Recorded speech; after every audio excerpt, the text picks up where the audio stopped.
A year that saw UConn women win their record 12th national title. Let's recap that season. You're on the Hoops Gap. Let's get it. Let's get it. Let's get it. Let's get it. Yeah. UConn, baby. Home of the champions. Let's go. All right. Let's welcome in Chelsea Sherrod of SNY. Chelsea, I have to ask you because I haven't seen you in a while since they won the national championship. So what was going through your head when, that you can't say like that one shining moment because it was a blowout, but like when they beat South Carolina in that impressive fashion, what was the first thought in your head when that went down? Honestly speaking, I couldn't believe it. It was complete shock. And I think the shock actually started for me in the Final Four game against UCLA, only because we saw what happened when UConn played South Carolina in the regular season. And so we're like, okay, they beat them once before by a large margin. They can do it again. But UCLA was like a titan. I mean, they literally had like the best big in the country and Lauren Betts just inside. And this was a team that I just felt like was going to give them the strongest or the biggest fight. So once they beat UCLA by 30 plus points, I think that's when I kind of was like, oh, there's something different going on here. And then, once it was, I don't know, like halftime or third quarter, and we kind of just saw AZ Fudd in third quarter in the final, in the championship game, I'm sorry. And we saw AZ Fudd just settling into who she is. I think that's kind of when we all, especially us kind of sitting on media row, we're just like, okay, this is actually happening. And it doesn't hit you until the buzzer sounds and the confetti is falling and you see them walking up to the podium and cutting down the nets and all the alumni. And then it's like, whoa, this actually just happened. So my initial reaction was like, I can't believe this is actually happening. So how fun was it for you, having covered UConn for years on the sidelines, getting to know these players, to see someone like Paige, but also you mentioned AZ, like all that she's been through, to see her settling into, as in your words, who she is. Like, how great was that? I mean, it's so cliche to say that it was pretty much like a storybook ending for Paige. But it was so fulfilling, and being so close to them and so close to the team and covering them. Yeah, you do see the ups and downs and the ebbs and flows, and you see the days where things just aren't great. And when there's a lot of uncertainty surrounding the team and just surrounding them individually and not knowing what I'm going to look like as a player. Can I get back to that form or to that level of quality that I played at before? And so to be able to see Paige, especially only because she's done, she's graduating, she's moving on, she's in the WNBA now. But to see her like be able to capture the championship that she's been longing for after being in the position like that multiple times and just not being able to pull through, it was, I don't know if I can say it was like a sigh of relief almost. Sure. But I think that so many people around the country wanted that for her. And so just to be able to see her accomplish that was like, I mean, you saw when she subbed out for the last time and she's hugging Geno and her head is in his shoulder and the emotions are there. Like, it was a long time coming. So I was just really, really happy for her. And for AZ, I think just to see her get the confirmation that she's still AZ Fudd. And even though, most people may have not questioned that, I think when you do go through multiple serious injuries, there are points in time where you do question that. And so for her to be able to play the way that she did at an MVP caliber, like that was incredible. So I was just super happy for the both of them. Yeah, I totally agree. I actually have there was a local artist. I think she's actually local to DC, and I'm going to put her little banner up here. Paige's portraits, and her name is Paige. It's not about Paige Bueckers, which is the wild thing. Awesome. But she does amazing WNBA and women's basketball portraits, and she made me a hand drawn portrait of that embrace of Geno and and Paige. So like because you mentioned it, I was like, I always want to give her some love. Yeah. So if people see that and they want to go check out her stuff, and That's dope. I would say to her, start charging more because your work's incredible. And I wish I had it somewhere to display it.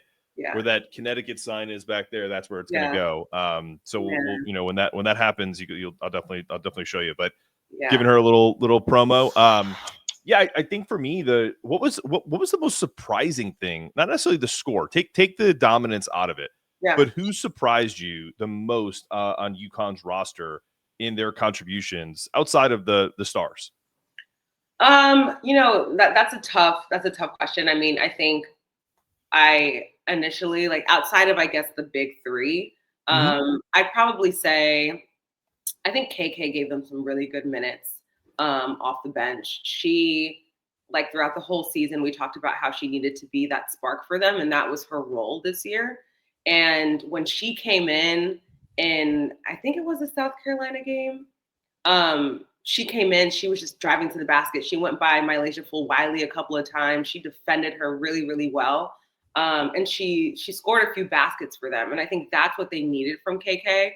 And she was able to provide that for them. And again, like, even though they were probably they definitely were up double digits at that time. She was almost kind of like the part of the engine that kept them going and fueled them a little bit more down the stretch.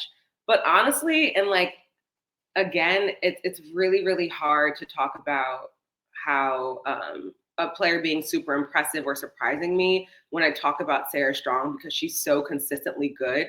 But for her to be a freshman and to play the way that she was playing on the biggest stage was just like, I mean, we're all kind of waiting for that drop off, right? Like, we're all waiting for her to give us these freshman moments. And there were a couple times where we saw some of those freshman moments, but she was still producing for them.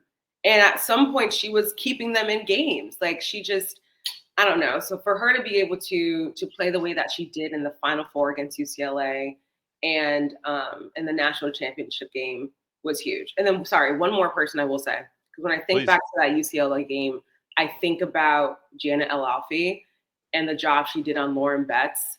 And I think that was a game changer for them, because obviously Lauren is like, she's so skilled and she's going to get hers, and she did. But I think that because of the way that Jana played, and she got Lauren in foul trouble a bit, she had a few blocks early in the game too. She was able to disrupt them offensively so that the rest of the team, the UCLA team, was like out of sorts, so to speak, because Lauren wasn't just getting what she wanted when she wanted to. She really had to fight for that. And so I think Jana did a really, really great job. Probably one of her best, if not her best performance of the season. And it came at like the perfect time for them. So, yeah. Man, I couldn't agree more. Before we go into the next segment, in terms of Geno, how validating do you think this was for him, considering the whispers over the last 8, 9, 10 years? Geno's lost his fastball. He can't do this anymore. Can't do that anymore. Having won now in this era, which is totally different than any other era we've ever been a part of in college athletics. How validating is it for him? I think it's incredibly validating.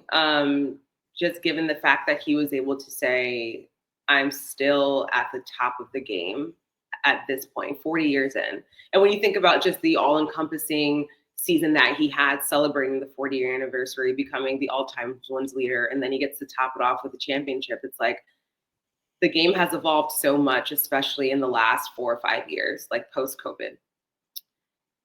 There's a transfer portal, just the way that players approach the game, just the style of play that's, I think, been raised with women. Mm-hmm. He's had to adjust a lot, not just with the way that he coaches, but his recruitment style. And so I think for him to be able to say, I'm still able to bring a team this far and to accomplish this feat now, I think is just like, and I talked about Paige kind of having that sigh of relief, for us having that for her and winning a championship. But I think he probably feels relieved, maybe super proud of himself, because there were a lot of people talking about, maybe the way that he does things is antiquated. You know, he doesn't have 4 All-Americans or 5 All-Americans on his roster anymore. Like, this is a very different team. It's a different program. But I think that one reminder that UConn gave us during this championship run is that the level that they train at and play at is so much higher than the field, because they're able to go up against a team like UCLA, the #1 team in the country, and beat them by 30 points in the Final Four. It's like, so even when UConn for us, and I think like for people who cover UConn and for UConn fans, they watch and sometimes, you know, we're like, oh, they didn't play well and it's only a 15-point win and they should have did this, did that. I just feel like sometimes we're spoiled in a way because of how good this program is.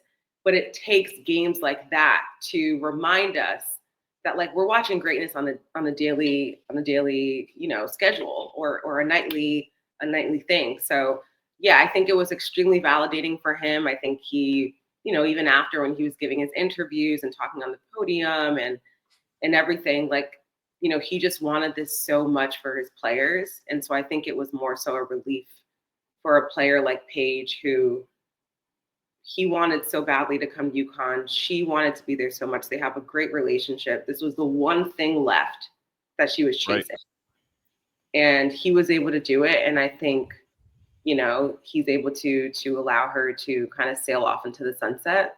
And I think now he's kind of like, I feel good about life again. So yeah, no, I think you're right. I just thought of something and I wanted to get your perspective because you were there. Geno gets a lot of shit sometimes about things he says, right? You know, he's a outspoken guy. He's an old white dude, right? And so but he did say something that I thought was really poignant, and I wanted to get your take on it. Yeah. I think it was at the end of, I don't know if it was the semifinal or it could have been the Elite Eight. I don't remember the context, but he just stopped and said, I just want to point out that there's so many women reporters that are here covering this, and it just wasn't always like this. He said, I just want to tell you guys that I'm proud of you. Like, what does that do? What does that say to you, especially as a woman in this industry that's predominantly, you know, guys that look like me? I'm curious because that kind of struck me. I have a daughter. I don't know. Like it made me feel good, not just because I'm a UConn guy and, you know, I've seen Geno for 40 years. I'm just curious your thoughts. Yeah, I mean, I think that was one of the coolest things that he said the entire weekend, and that was during Final Four weekend. And I was sitting in the media room when he was giving his press conference. And when he said that, a lot of the women in the room were like, thank you. Like they actually like vocalized that. Yeah. Thank you. And because a woman asked him like a question before he said that. And so she was like, thank you. And a lot of women were smiling, and even the men in the room, some of them were smiling as well. But I think it just kind of reminded me, for me personally, it reminded me how much Geno champions women. Like he's been a women's basketball coach for 40 years. I'm sure there's been multiple times where he could have, you know, gone to, you know, a high D1 like men's program, or maybe could have made the leap from there to like the NBA or like something like that. I'm sure there could have been multiple times that he could have done that, but he decided to stay at UConn. And I'm sure, you know, obviously winning all those championships helped him decide to stay there. But the fact that he always does what he can to help women succeed and to see women evolve in the sports space, and then to just kind of humanize that element for a little bit during his press conference, I think was incredible. I mean, it was really beautiful to hear. And it made everyone feel good because he's seen where college basketball started. He's definitely seen the evolution of it. And even though I still feel like, you know, women in media still have a long way to go, I do think that great strides have been made. And so for a person like him to have seen it grow and evolve over 40 years and then to make that point was huge. And I mean, who doesn't want to hear that from a guy like Geno? I mean, like he can talk about 1,000 different things. He doesn't have to talk about that. And so that felt really, really good. And I think everyone just really appreciated it in the room. So yeah. 1,000%. I appreciate the perspective. We're going to take a quick break, and when we come back, we're going to talk about off-season. Paige goes number 1. I believe she's the 6th UConn player to go number 1 in the WNBA draft. And then also, you mentioned transfer portal a little bit back. We're going to talk about that after the break.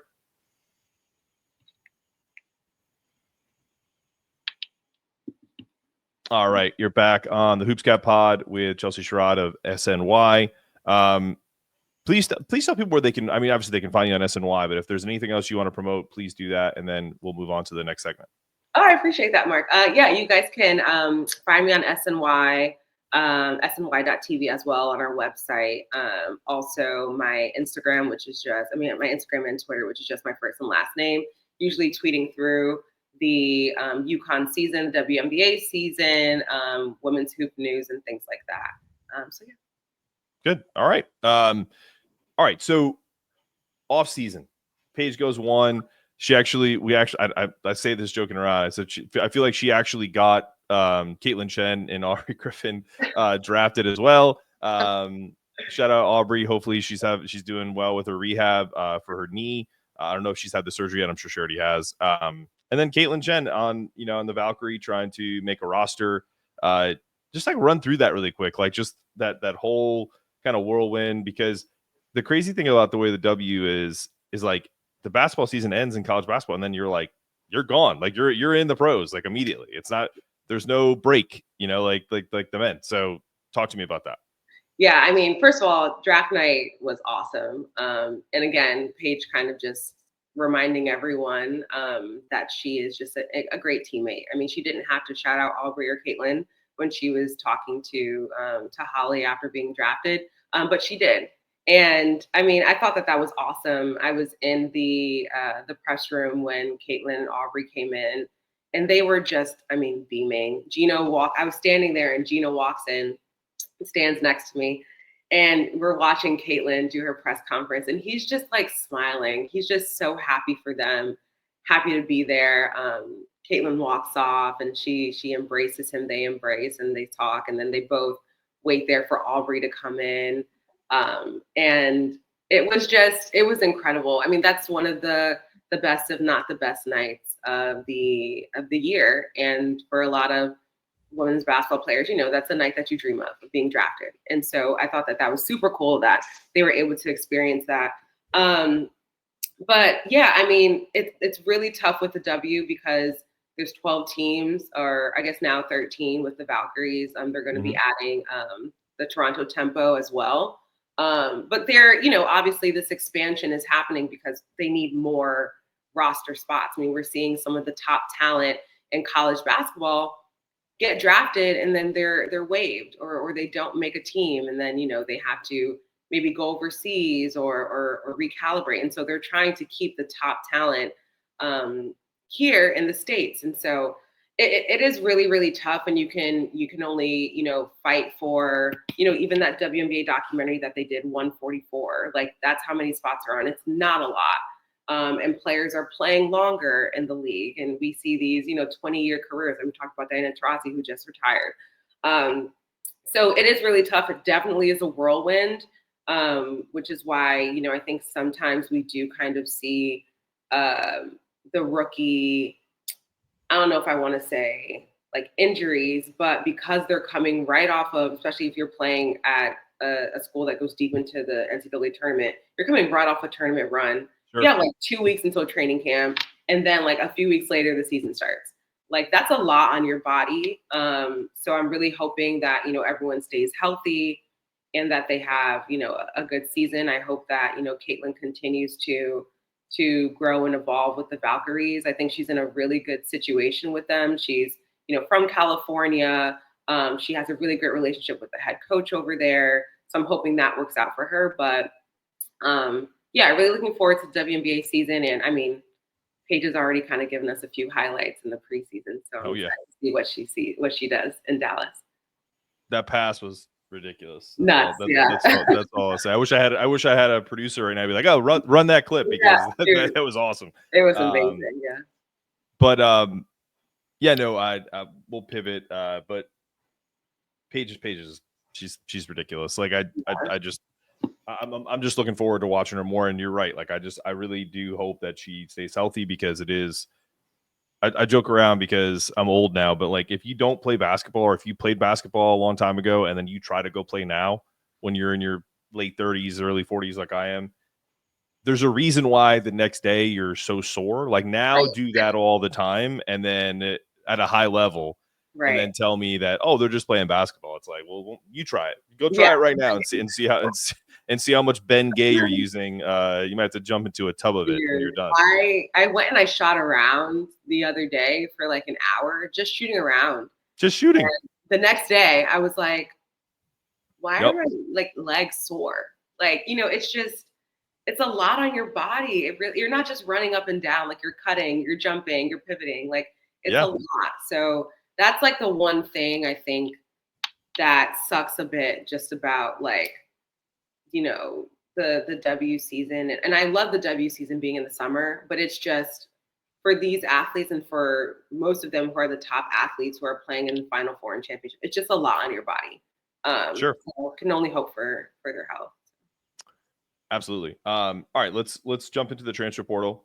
UConn was able to secure, I would say, the best big in the transfer portal, and it's kind of Geno's way to not be transfer portal heavy. I know we haven't had a ton of precedent of this, but we just know it. Brought in Caitlin last year.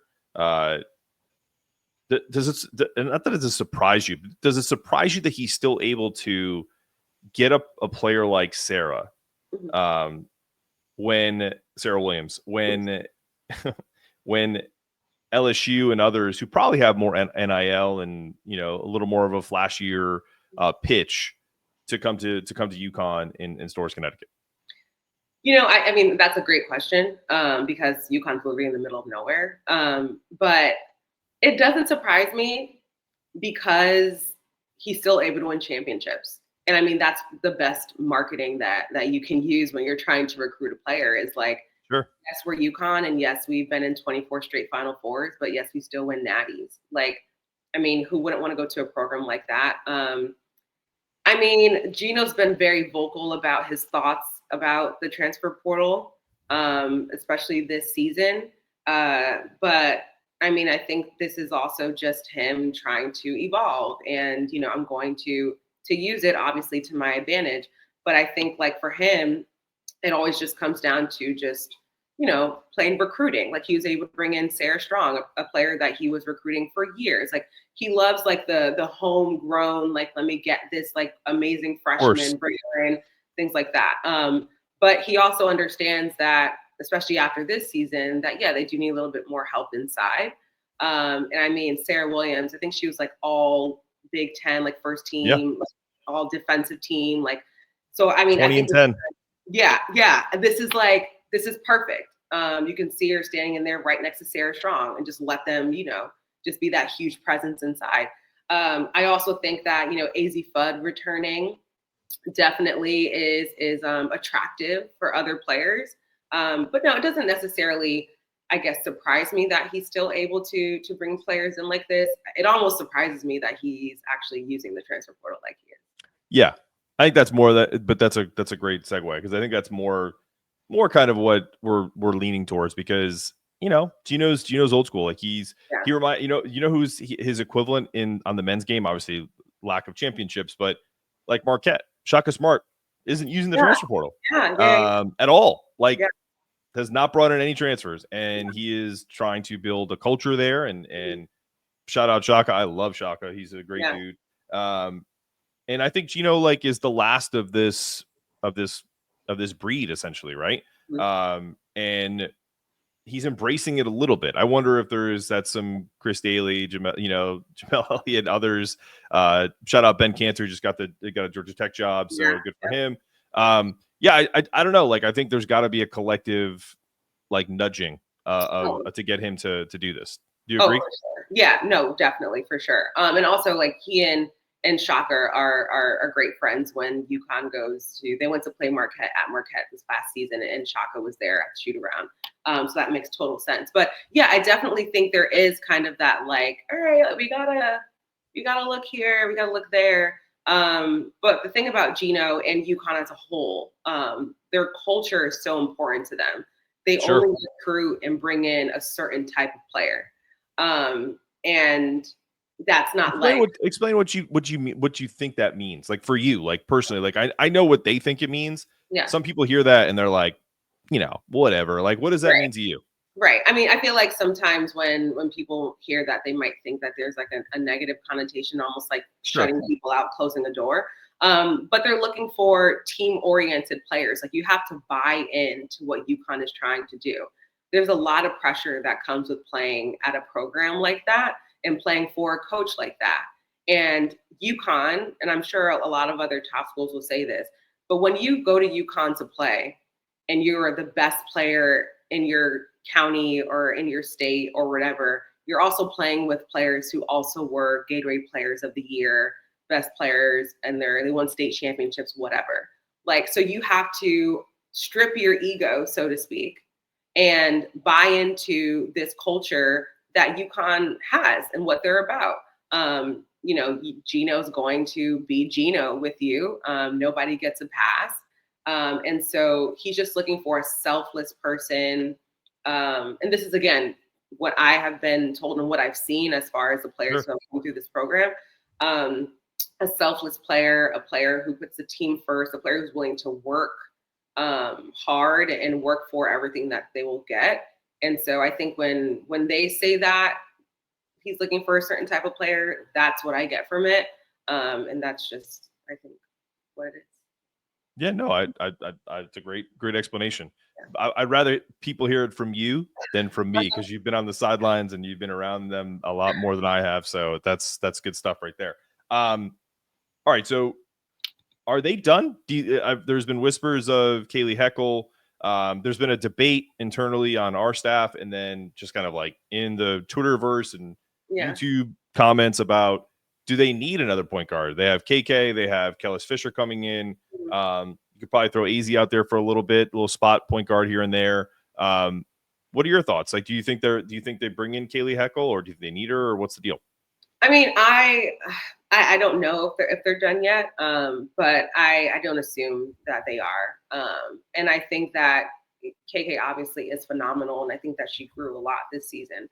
But I wouldn't be surprised if they brought in a more veteran guard or someone to run point, because one, that's what he did last year, because there was a job that he wanted to do. There was something that they truly believed they had all the pieces to accomplish.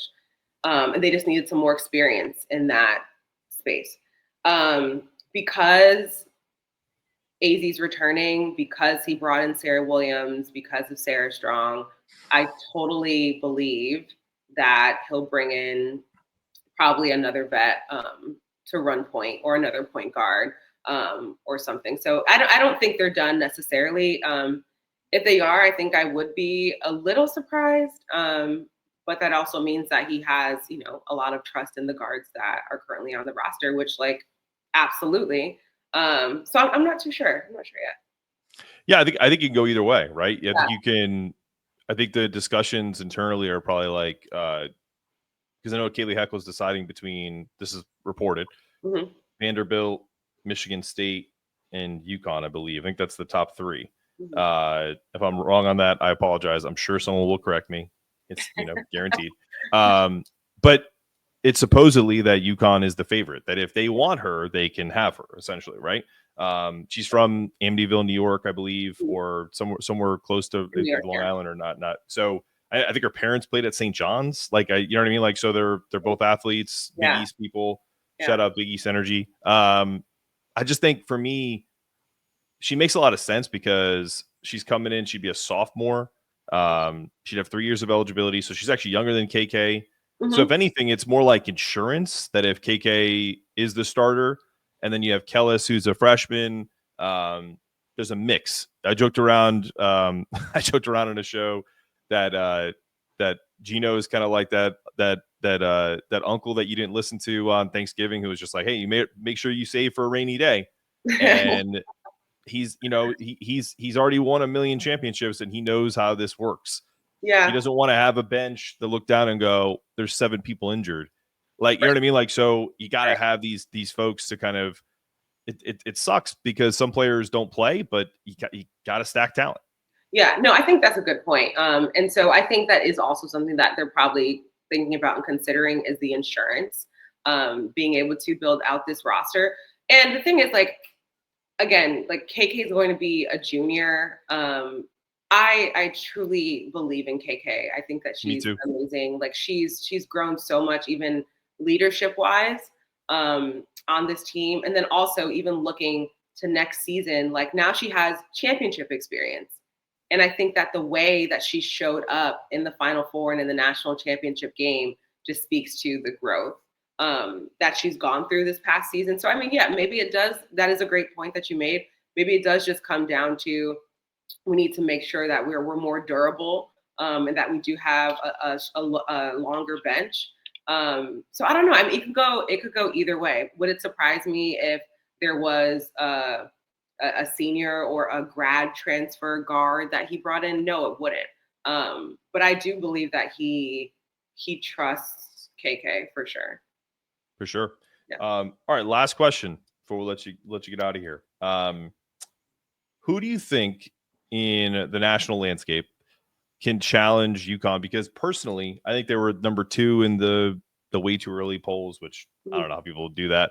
I can't. I know they lose Paige, but I honestly did a show, and people think I was, messing around or whatever. But like, I honestly believe just by the amount of talent in multiple spots that even without Paige, they may actually even be better next season in the aggregate. Not that you replace Paige and her aura and everything that she gives you, but because they kept Daisy, because Sarah is so unique and is literally, I've called her, she could essentially be the greatest player of all time eventually. Yeah. Like this team could actually be, go 40-0, do the things that other teams have done in the past.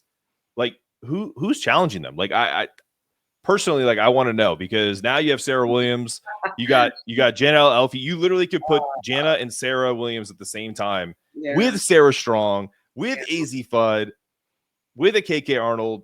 We haven't even talked about Blanca Quinones, who's supposed to be an incredible, you know what I mean? Like there's just so much. Talk to me. I mean, Mark, I'm in the same spot. I don't know. I truly don't know. And I think like the only thing that and it's hard because okay, yeah, Sarah's gonna be a sophomore, but she's so good and she doesn't play like a sophomore.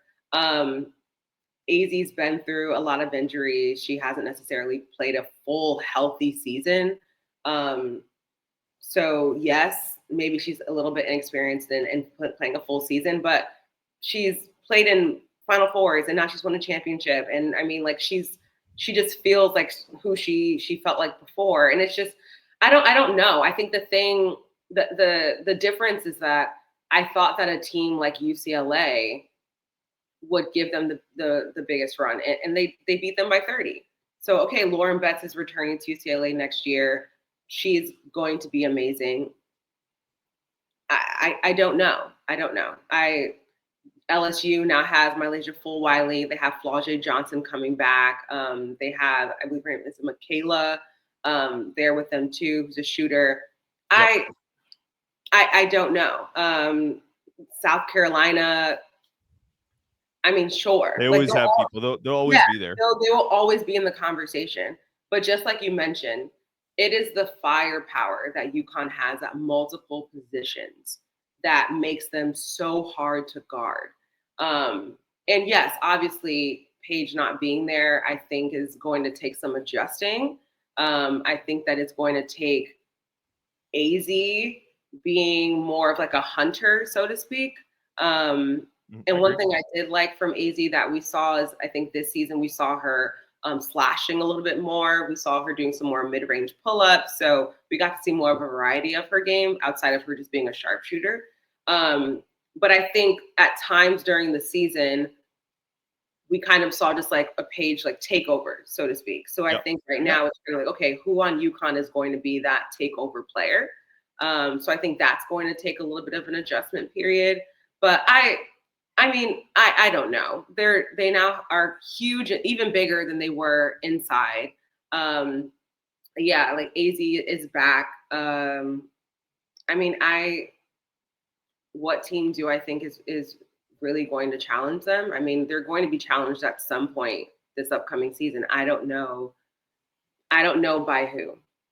I don't know. It's a little early for it, but like, Yeah. you know, I guess, you know, Kim Mulkey's doing a good job in the transfer portal. She kind of had to. A lot of people left, but UCLA is going to be good again. South Carolina, obviously. I don't know. I my dark horse, and maybe it's just because I'm old and I want it to be to happen again, is I want Tennessee to be good.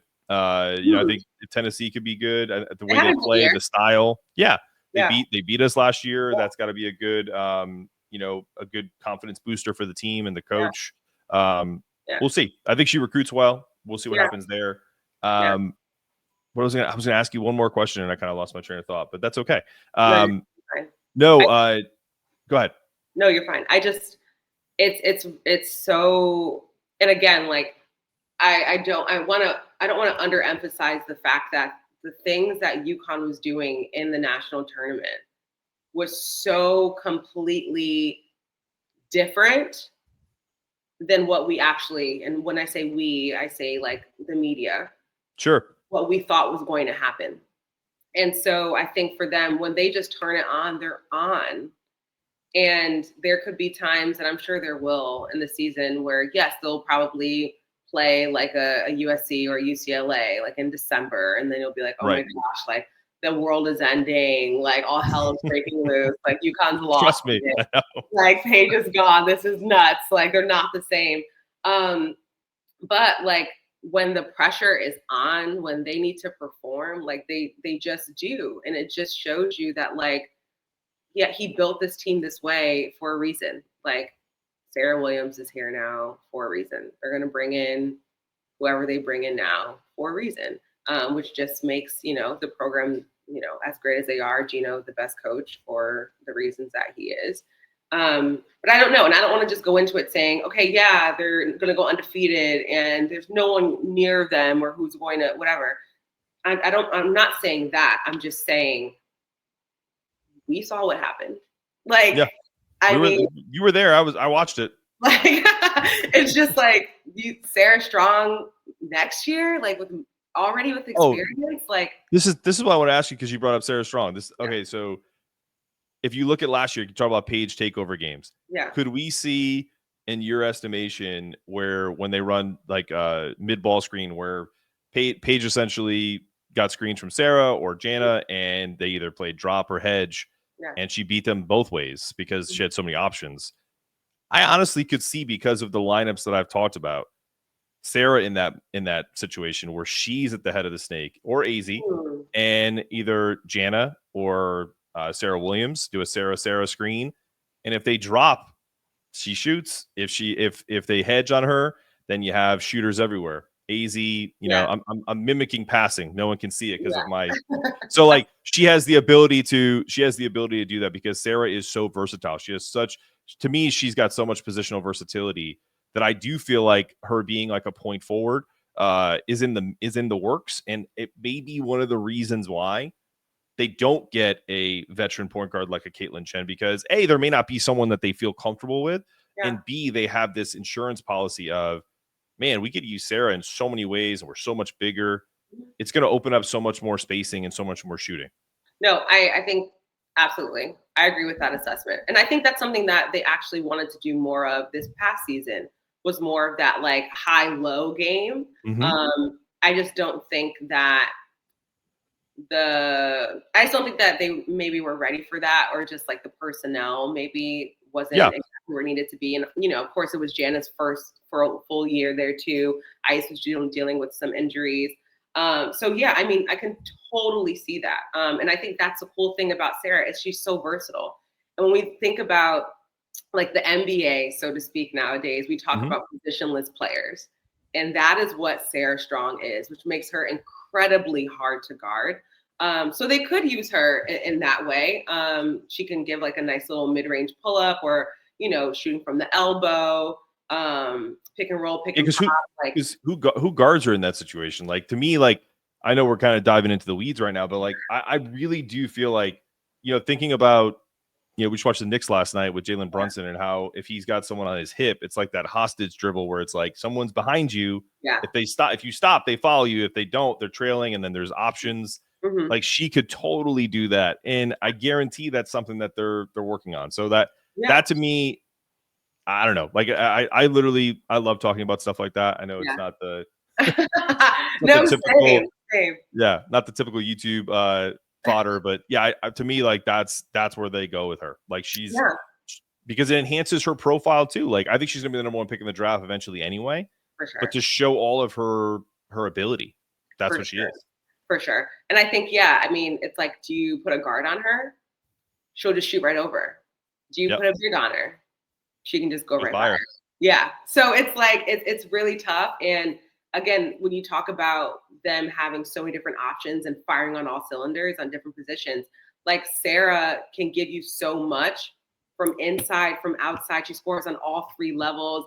She has great bodily awareness where like, she's almost like shifty and she gets through like the lane in a way that like a guard does, which is, I mean, she's incredible to watch, which is why I say, even with just 1 year under her belt, I think that she's going to take a huge leap and she's going to take on more responsibility, obviously, because that's expected of her.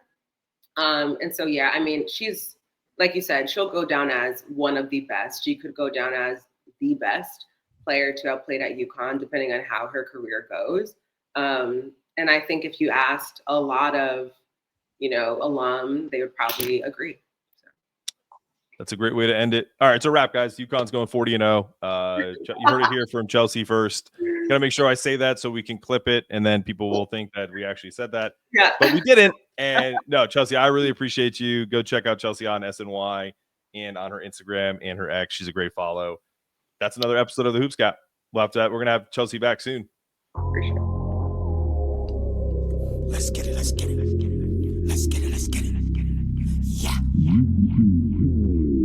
UConn, baby. Home of the champions.